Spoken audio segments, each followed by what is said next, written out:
کہ اللہ کے نبی صلی اللہ علیہ وسلم نے 3 باتوں پر اللہ کی قسم کھائی ہے۔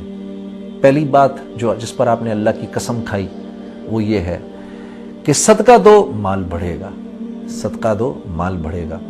اب آنکھ تو کچھ اور دکھاتی ہے، آنکھ تو دکھاتی ہے کہ سود لو تو مال بڑھے گا۔ $100 کہیں رکھوائے، اس پر $120 مل گئے، $20 کا سود مل گیا، لیکن جو چیز نظر نہیں آئے گی وہ یہ نہیں نظر آئے گی کہ اب اللہ ضرورتیں $140 کی کر دے گا۔ کیوں؟ کیونکہ سود براہ راست اللہ سے جنگ ہے۔ ہاں، اور مسلمان کو کہا گیا ہے کہ آنکھ کے نظر کے مشاہدے پہ نہ جاؤ، حکم پر جاؤ، جو حکم مل رہا ہے تمہیں، ٹھیک ہے؟ نمبر 1۔ نمبر 2، اللہ کے نبی جیسے میں نے عرض کیا، آپ نے قسم کھائی اس بات پر صدقہ دو مال بڑھے گا۔ اب $100 میں سے $20 تو دے دیے میں نے، اب آنکھ تو دکھا رہی ہے کہ پیسے کم ہو گئے، جیسے آنکھ دکھاتی ہے کہ زمین اور آسمان ایک جگہ پر مل رہے ہیں ہورائزن پہ، وہ مل نہیں رہے ہوتے، یہ آنکھ نظر کا دھوکہ ہوتا ہے۔ اسی طرح یہاں بھی نظر کا دھوکہ ہے کہ $20 کم ہو گئے، پیسہ کم ہو گیا، لیکن پیسہ کم نہیں ہوا، کیونکہ اللہ کے نبی کی قسم ہے صدقے پہ مال نے بڑھنا ہے۔ اللہ کیا کریں گے؟ $80 اپنے پاس رہ گئے، ضرورتیں $60 کی کر دیں گے۔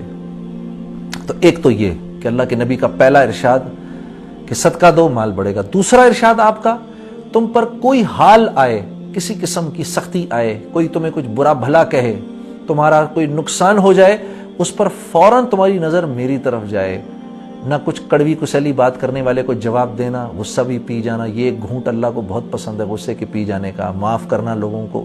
ہاں، تم صبر کر جانا تو میں تمہارے اجر کو بھی بڑھا دوں گا، اور اس پر دنیا میں بھی تمہیں وہ عطا کروں گا کہ دیکھنے والے ایسے انگلی زبان میں دانتوں میں ڈالیں کہ یہ دیکھو اس کو صبر کرنے پر کیا مل گیا۔ ٹھیک ہے، صبر پہ اجر کا وعدہ ہے، یہ دوسری چیز۔ تیسری چیز یہ کہ اللہ کے نبی نے فرمایا جو مخلوق سے مانگنے کے دروازے کو کھولے گا یہ دروازہ کبھی بند نہیں ہوگا۔ تو ان 3 چیزوں کا خیال رکھنا ہے، جس میں سب سے پہلے کیا ہے کہ $1 کی جو قیمت ہے وہ اس وقت آپ کو نہیں پتا، جو پیسے آپ دیں گے آپ دے کے بھول بھی جائیں گے، اللہ کو یاد رہے گا، اللہ رب اور سنسیریٹی سے اگر دیں گے، اللہ کو راضی کرنے کے لیے دیں گے، تو قیامت میں اللہ اتنا بڑھا چڑھا کر دے دے گا کہ آپ سوچ بھی نہیں سکتے۔ اور اس سے بڑھ کے یہ کہ 1 پر 10 کا وعدہ ہے، $100 گئے، $1000 آنے ہیں آپ کے پاس، انشاءاللہ واپس ہو کے آئیں گے۔ اللہ اپنا قرض کسی پہ نہیں رکھتا۔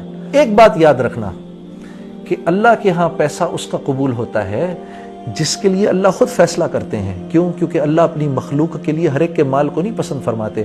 اسی لیے آپ دیکھیں گے کہ جب مال دینے کی بات آتی ہے تو غربا مال زیادہ دیتے ہیں امراء سے۔